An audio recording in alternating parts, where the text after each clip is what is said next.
significant number of Peugeot 508 customers choose the SW Estate version, and you can see why. It's sensibly practical yet very good looking, and of course it also benefits from all the technology that's revitalised the improved version of the 5-door second generation 508 fastback model's proposition in the ever more competitive medium range market.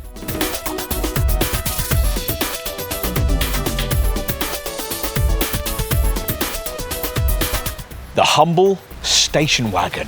No longer quite so humble these days. In fact, estates have become something of a fashion statement in recent years.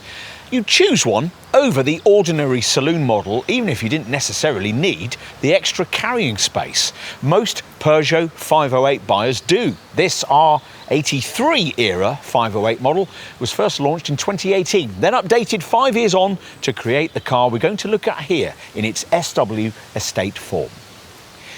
The improvements were necessary to allow this Peugeot to continue to compete with all new versions of its two key rivals, estate versions of the Volkswagen Passat and Skoda Superb. A 508 SW customer, though, would be looking for something a bit sportier and more fashionable than those two competitors, two areas that Peugeot has further concentrated on as part of this update. As a result, it now looks more upmarket, especially in this top Peugeot Sport engineered form, and we're promised that it will feel that way when you take a seat behind the wheel. There's extra high-tech equipment too, with things you'd have to pay extra for on rivals. So, has the French brand got this recipe right? Well, you'll need the usual comprehensive car and driving review to find out.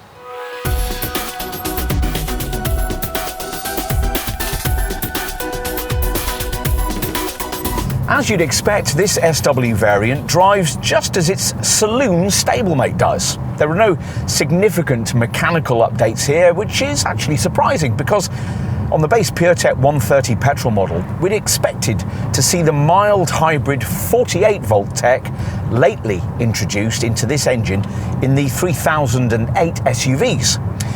As before, that 1.2-litre 3-cylinder engine putting out 130 horsepower can only be had with the E88 speed auto transmission. This time round, though, there's no accompanying alternative 1.5-litre 4-cylinder blue HDI diesel.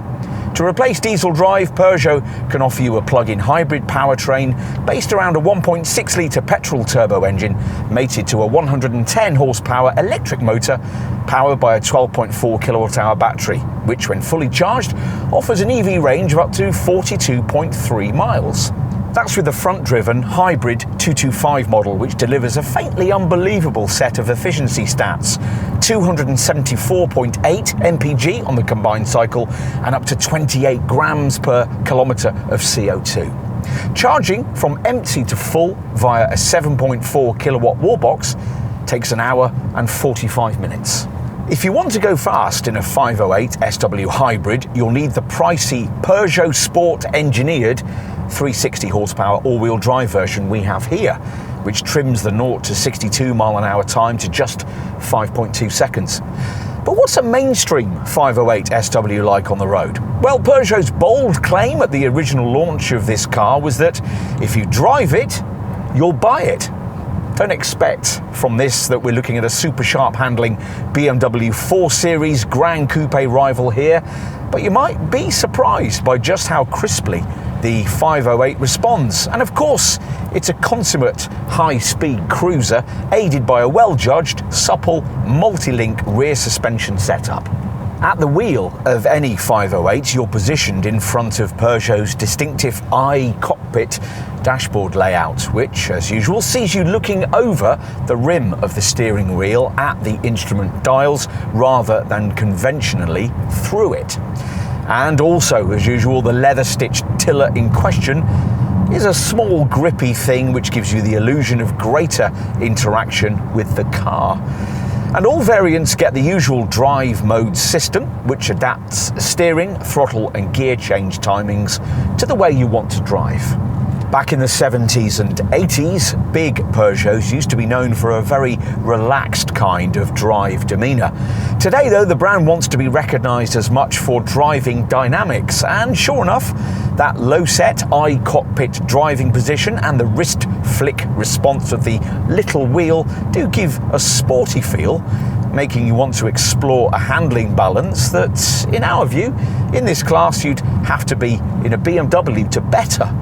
Being front-driven, there's only so far the French engineers could go with this 508 in that regard, but they've clearly spent a long time tuning the multi-link rear suspension for the ideal balance between a supple damping and sharp cornering response. It does occasionally get a bit caught out by lower speed potholes and speed humps, but the well-controlled cornering demeanour at speed more than makes up for it. The caveat here is that you really need to be in a car fitted with that optional adaptive damping system to get the full effect.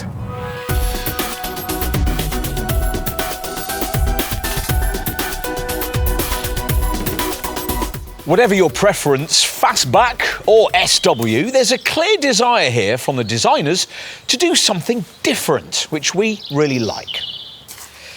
If you were familiar with the original version of this second generation 508 SW, you'll immediately notice that the front end of this updated model has a considerably sleeker look. There are now 3 lighting fangs and a redesigned grille similar to that which features on the smaller 408. Has gloss and textured black features as well as the latest Peugeot emblem. Plus, the narrow BD LED headlights now have standard fit matrix tech. As before, the idea with this estate model is to bring the radical styling traits of the 508 Saloon to station wagon customers. At just 1.42 metres in height and 4.79 metres long, the 508 SW's proportions give it quite a dynamic body shape, stylised by smooth flowing lines and a sleek low roof. The look's further enhanced by exterior details including frameless doors, a unique estate car feature for a mainstream car maker. And as for wheel rims, well, there are large restyled alloys that could be anything between 17 and 20 inches in size. We've got 20-inch XR diamond-cut two-tone rims fitted here. As for the inside, well, it'd be disappointing if the extrovert exterior styling wasn't mirrored by equally interesting treatment of the cabin. And that's just what you get. All the screen tech's been changed as part of this update, but not a lot else, which means that, as before, the first thing you'll initially notice is the so-called eye-cockpit ergonomic layout, Peugeot's term for interior design that positions you so that you're looking at the instruments over the top of the steering wheel rather than viewing them through it. That wheel is small and low set, facilitating a wrist flick quality of steering feel that Peugeot reckons its owners really like. And as you'd hope for in a car tilting at premium prices, it all feels satisfyingly high-end, particularly in this PSE form with sports seats, perforated Mistral leather steering wheel, silver pedals and lime green kryptonite trim. All the trim levels feature part leather upholstery, here paired with soft Alcantara, and if you avoid base trim, you get these particularly comfortable multi-power adjustable front seats, approved by the AGR organisation who campaign for healthier backs. True, the build quality doesn't feel quite as hewn from granite as it would in, say, an Audi, but Peugeot's certainly getting there, and its approach to design is vastly more interesting. The redesigned instrument display is, as before, a fully configurable and customisable 12.3-inch colour screen, but now features new generation dials with a crisper resolution and additional display modes. Just about anything else you might want to know can be found on this redesigned 10-inch iConnect Advanced central screen, which now offers a wireless connection for Apple CarPlay and Android Auto over-the-air updates, and a supposedly more advanced OK Peugeot natural language voice recognition system. As is the trend, the screen features multi-windows and customisable widgets that you navigate through like a smartphone, swiping through the menus from left to right or up and down for notifications, or with a 3-fingered tap to bring up the home page. At the top of the display, a permanent banner shows outdoor temperature, climate control settings, your position in widget pages, connectivity data, notifications and the time of day.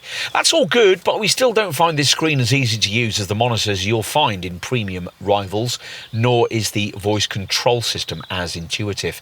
It's also still burdened with climate controls, though a few shortcut controls for these reside beneath the row of piano keys. What about cabin practicalities? Well, Peugeot still hasn't found a way of engineering right-hand drive models so that the majority of space in the glove box isn't taken up with a fuse box, but to be fair, that's compensated for by a lot of stowage space elsewhere.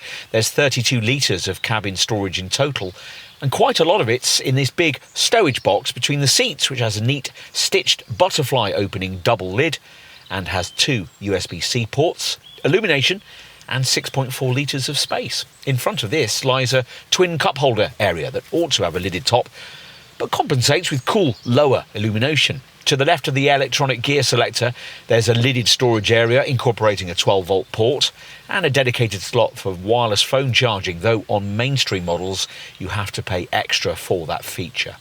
The door bins are reasonably sized, include recesses for bottles, and come carpeted to stop loose items from rattling around. Look up and you'll be looking in vain for a sunglasses compartment, but there are ticket clips behind the sun visors.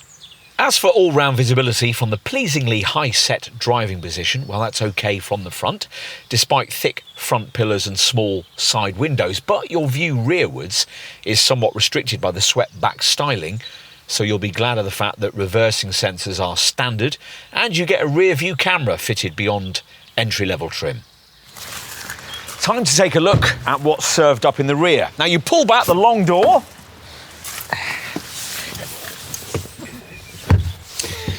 and find yourself on a rear seat with just about enough legroom for a couple of adults, provided the journey isn't too long. The bigger problem is headroom, which will be even more restricted if you specify the optional panoramic glass sunroof. If you're a typical 508 customer, you probably won't care much about any of this. Those that do would be better served in this segment by something like a Citroën C5X or a Skoda Superb Estate. Compensations come with the plush cabin ambience, the intricate stitching on the seats and door cards, and little touches like this illuminated central USB-A port. All of it delivers an elegant feel. As for practicality, well, there's a hands-free powered tailgate, which rises to reveal a 530-litre boot, which is 43 litres bigger than the fastback model, and rather impressively not affected in size by the PHEV system, should you choose that.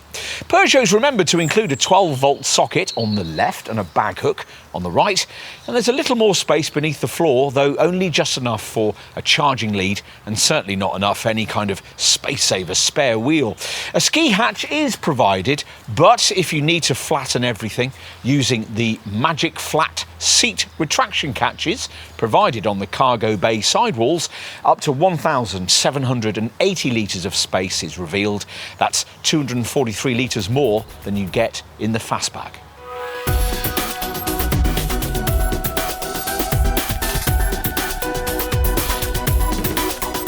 You'll need to think in terms of 508 SW pricing starting from around £35,000. With this updated range, there are only 2 mainstream trim options, Allure and GT, plus the top high-performance PHEV Peugeot Sport engineered model we have here, for which you'll need around £55,000.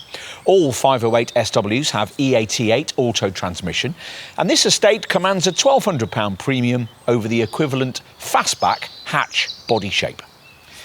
As for rivals, well, with the demise of estate versions of the Mazda 6 and the Vauxhall Insignia, this updated 508 SW has a lot less competition than the original did, the 2 remaining key mainstream brand competitors being Volkswagen Group models. Perhaps the most obvious one is the Volkswagen Passat, which in its latest form costs about £3,000 more than this Peugeot. But we'd also counsel you to consider the Skoda Superb Estate, which doesn't look as sporty as this 508, but is a good deal more spacious and only costs around £1,000 more. If you want a car in this class with a premium badge, estate versions of the BMW 3 Series, the Mercedes C-Class, or the Audi A4 Avant you'll need to consider starting prices that begin at way over £40,000 upwards, and you'll get a slightly smaller car in return. If it's this Peugeot you want, then you'll need to know about spec. Well, base Allure trim gets 17-inch alloy Merion diamond-cut two-tone wheels and part faux leather upholstery paired with Faygo cloth. This plusher GT version swaps these features out for 18-inch Efera diamond-cut two-tone wheels and part faux leather upholstery paired with Alcantara and Aconite stitching extended into the dashboard, doors and steering wheel. Other GT spec additions include aluminium pedals, blue ambient lighting, nearer black door mirrors, a 360-degree Visio Park camera system, and heated front seats that are ergonomically approved by the AGR organisation, who campaign for healthier backs. Plus, there are some extra drive assist features, and the SW version gets aluminium boot rails. If you're one of the rare folk prepared to stretch to this top Peugeot Sport engineered version, you'll get just about everything Peugeot can fit to this car. So, apart from the potent all-wheel drive PHEV system and a bespoke front grille, there's 20-inch XR diamond-cut two-tone wheels and upholstery in Mistral Napa leather paired with Alcantara, along with a night vision system, a powered tailgate, power-adjustable massaging front seats, a wireless phone charger, branded door sills, and a 10-speaker 690-watt Focal premium audio hi-fi system. On to safety. Now, all 508 SWs come with the brand's Safety Plus pack, which gives you an advanced emergency braking system with front collision warning. There's also driver attention alert, which monitors your reactions for drowsiness. Extended traffic sign recognition, which pictures speed limit signs as you pass them and displays them on the dash. And smart beam assistance, which will automatically dip your headlights for you at night. Active lane keeping assistance with road edge detection, meanwhile, is a package which will detect if you stray over the centre delineating lines on the highway or over the road edge line, and adds subtle steering assistance to ease you back to where you ought to be. Blind spot detection warns you if you're about to dangerously pull out in front of another vehicle. And intelligent speed adaptation, flank guard protection, helps when you're manoeuvring, automatically stopping you from hitting things like trees or posts or even pedestrians at low speeds. If you want to go further, you'll need the Drive Assist Pack Plus, which is standard above base trim, which includes ACC or Adaptive Cruise Control. This includes a stop and go function that recognises an oncoming tailback and can, if necessary, slow you right down to a stop, then seamlessly start you off again. And there's also lane positioning assist, which positions the car centrally in the lane of travel, applying left and right trajectory corrections accordingly, whilst the adaptive cruise control maintains speed and distance from the car in front. These features can be added into base Allure spec if you tick the box for an extra cost Techno pack, which also includes a wireless phone charging mat and the Visio Park 360-degree camera system. Across the 508 SW range, as you'd expect, there are all the usual passive safety features.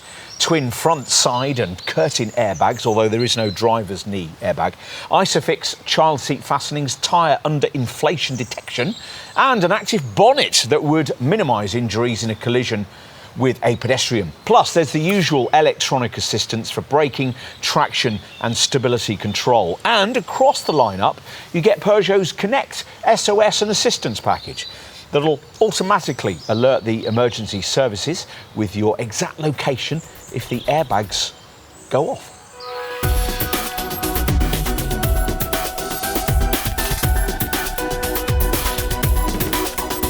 Peugeot usually specialises in extremely efficient running cost returns, and this 508 SW is no different in that regard. So let's get to the WLTP rated figures. For the 1.2 PureTech 130 petrol SW version with its EAT8 auto transmission, the figures are up to 50 mpg on the combined cycle and up to 127 grams per kilometre of CO2. For really frugal running cost returns though, you'll need the clever hybrid 225 plug-in SW variant, which returns up to 274.8 mpg on the combined cycle. This uses a 12.4 kilowatt hour battery, which can be fully charged in under 2 hours using a standard 7.4 kilowatt wall box. Once that's done, an all-electric WLTP rated driving range of up to 42.3 miles is possible. Even better news is the CO2 reading applied to this model, up to 28 grams per kilometre, which means that it attracts a benefit in kind rate for company car drivers of just 10%. This faster PSE Hybrid 4SW model manages 158.5 mpg and 45 grams per kilometre of CO2. Whichever 508 SW engine you choose to drive with, planning ahead is certainly going to pay frugality dividends. This hybrid version has an energy section of the centre monitor with a statistics screen that graphically displays your consumption over the last 30 minutes in both MPG and miles per kilowatt hour. You can also use the energy section to view an energy flow monitor and to set charging times.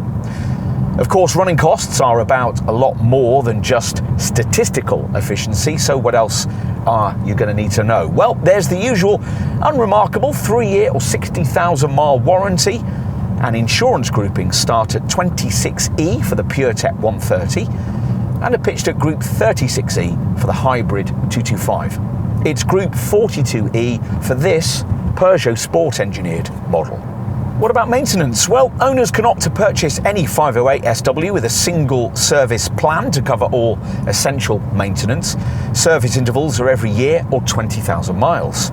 You can budget ahead for the work by taking up Peugeot's service plan that for a fixed monthly fee can cover you for up to 50,000 miles of motoring over either 3 or 5 years. And if you've chosen a PHEV 508 SW, you'll be given a certificate of battery capacity after each service to make it easier to resell your car by being able to guarantee its level of capacity.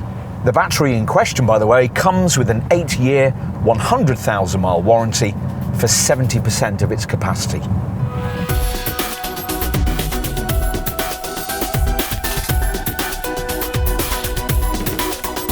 This improved version of the second generation 508 SW is smarter, cleverer and better equipped. In other words, we're talking about a very complete package. Would you really want the kind of stripped out basic BMW 3 Series Touring or Audi A4 Avant you'd have to pay more for in preference to one of these? More pertinently, perhaps, would you rather have a more ordinary feeling Volkswagen Passat or Skoda Superb Estate? These are key questions if you're in the market for a conventional, spacious station wagon of this sort. Try a 508 SW and you might well find that answering them is a little easier.